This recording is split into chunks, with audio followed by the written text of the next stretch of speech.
Hey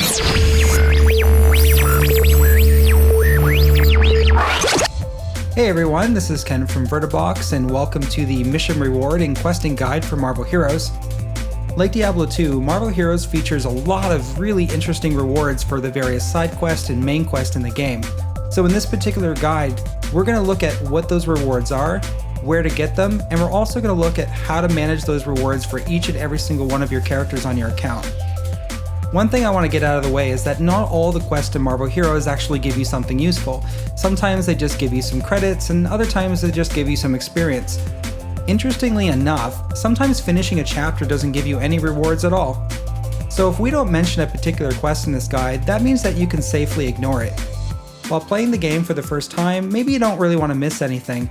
However, when you're leveling multiple characters, it's nice to have a plan on how to get all the quest rewards while skipping the unnecessary stuff so that way you can be as efficient as possible.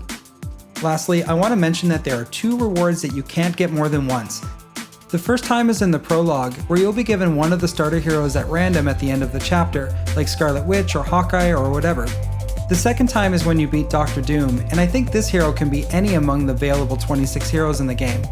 During the closed beta, I got Miss Marvel, and during the launch version, I got Storm. So let's take a look at the quest rewards. The first bonus of note is a 25-point increase to your maximum health pool. You can get this by defeating Dr. Octopus and then picking up the tablet off the ground.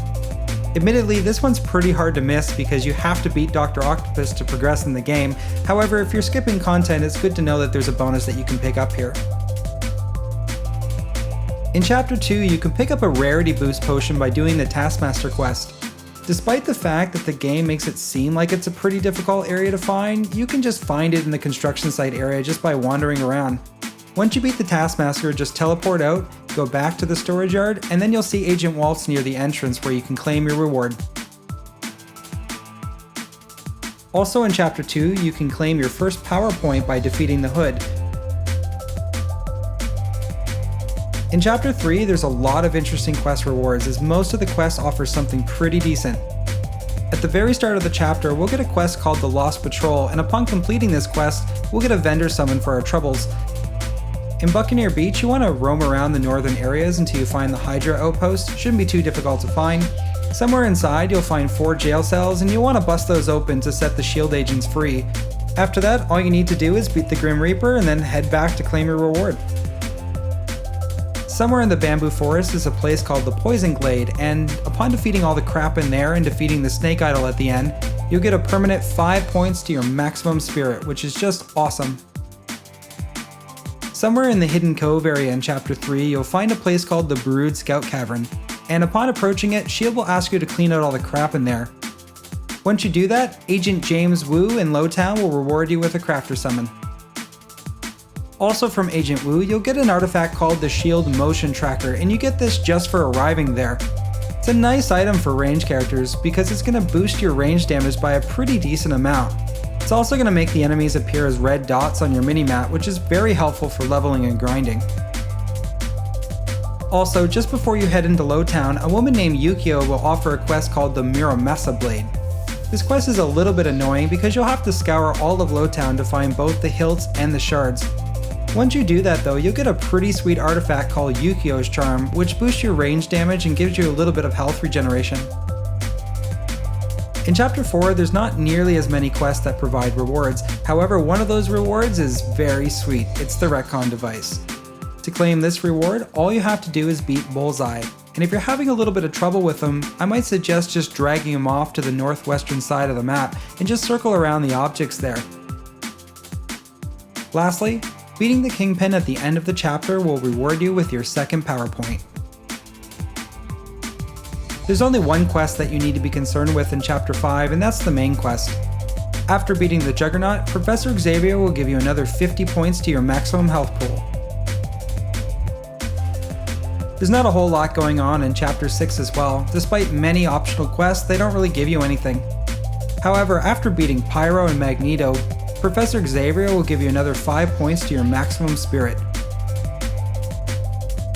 Chapter 7 is a lot like Chapter 3 in that it has 5 very important quests for you to complete. The first quest is called The Little Lost Jungle Lord, and they ask you to find this dude named Kazar, or is it Kazar? I don't really know. You can find him in a place called Soren's Cave, which is located in the first open zone of Chapter 7. After beating the boss, just talk with Kazar, and he'll reward you with an artifact called Kazar's Pendant. Also in the starter village, you'll get a quest called the Great Big Bug Hunt, and it'll ask you to kill a bunch of bugs in the various open zones. You're going to kill most of the bugs without even realizing it. However, the most elusive bug is called the Apollo bug, and you can find him in Mutate Marsh. I think he's a random spawn, but I did find him in the northeastern area. A lot of people are going to be looking for him, so make sure you tag him first. Body slide back to the village and talk to Mott the Bug Hunter, and he'll give you an artifact called Mots Arrowhead. This artifact adds some bleeding damage to your attacks and gives you some spirit whenever you cause bleeding too. To get your third power point, simply teleport to the Shield Stein Station and head in there. Simply follow the quest instructions, and once you put the cure in the ventilation system, you'll be rewarded with the power point. To get your third permanent health bonus in the game, simply travel to the evolution facility and Mutate Marsh. Initially, the cave is very annoying to go through, but once you beat the boss Bonebreaker, you'll be given 50 points to your maximum health. The last quest to do in Chapter 7 is the main one, A Sinister Plan. Simply head to the Mutate Marsh, kill everything in there, and defeat Mr. Sinister himself. After beating him and rescuing Bishop, just teleport back to the school and Charles Xavier will give you an experience booster. Chapter 8 only has one repeatable quest, and that's Smash Hydra. By simply defeating Madam Hydra, as well as Mandarin at the end of the section, you'll be rewarded with your third and final bonus to your maximum spirit.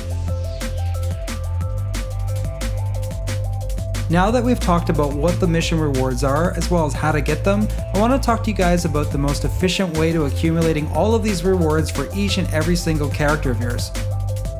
Marvel Heroes does something a little bit different than other action RPGs because it tracks your storyline progress for the entire account. It doesn't individually track it for each character. My guess is that Gazillion really wanted players to switch between multiple heroes as they were tackling the story. However, completing a story mission once doesn't give the bonus to all of the characters on your account. You'll have to complete the storyline over and over and over again for each character. This poses the question, how do I know which character has which quest rewards? And how can I tell the game that I want to redo that part of the story over? Well, to answer both of those questions, we need to head to one of the Story Warp NPCs. In this case, we're seeing Manifold, who's in the Avengers Tower. These Story Warp NPCs give us the ability to restart a chapter or even warp to an earlier chapter altogether. By doing this, we give ourselves another opportunity to get the quest rewards, which we can do with another character of ours. While this does reset the storyline for our account, the game remembers which quests have been completed by which characters at all times.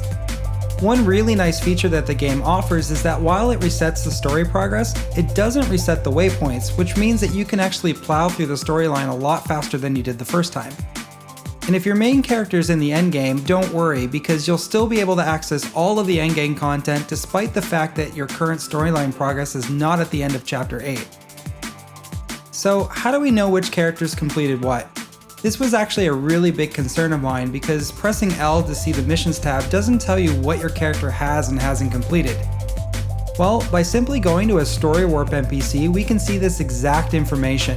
For example, my Hawkeye here has completed everything in Chapter 5 and you can still see that he's working on Chapter 6.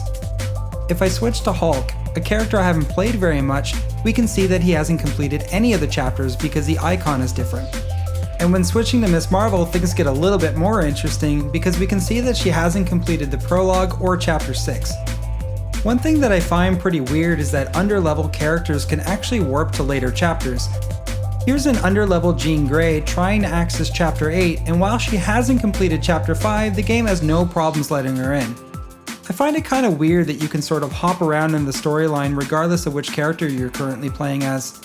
I think this design is pretty unintuitive and pretty confusing. However, just know that your quest progress is being tracked per character, and it really doesn't matter what the storyline progress is for your account. So that concludes our mission rewards and questing guide. Hopefully this guide's given you a pretty efficient checklist to help you get all of those juicy quest rewards. And if you're like me who was wondering how the game managed quest rewards for all of your characters, I hope this guide sheds some light on the situation. After all, this content was valuable for me, so I really wanted to share it with you guys too. So what do you guys think about the quest rewards? Do you like the questing system in Marvel Heroes? Do you think it's pretty simple, or do you think it's unintuitive? Please be sure to let us know in the comments below, and if you like this video, please give it a like and subscribe. Thanks for watching.